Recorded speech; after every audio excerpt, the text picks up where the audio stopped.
ఓం నమో వెంకటేశాయ. అందరికీ నమస్కారము. వసంత పంచమి రేపా ఎల్లుండ. చాలామంది వసంత పంచమి ఆదివారం 2వ తారీఖు అని చెబుతూ ఉన్నారు. మరికొంతమంది 3వ తారీఖు సోమవారం వసంత పంచమి అని చెబుతూ ఉన్నారు. ఏది నిజం?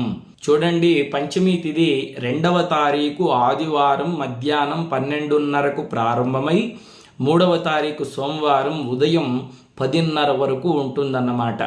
కాబట్టి సూర్యోదయం వేళకు ఏ తిథి అయితే ఉంటుందో ఆ రోజే మనం పంచమిని చేసుకోవాలి అని పంచాంగకర్తలు నిర్ణయించి ఉన్నారు. కాబట్టి సోమవారం రోజు వసంత పంచమి జరుపుకుంటే చాలా మంచిది. సోమవారం ఉదయం చక్కగా సరస్వతీదేవిని ఆరాధించి పూజించాలి.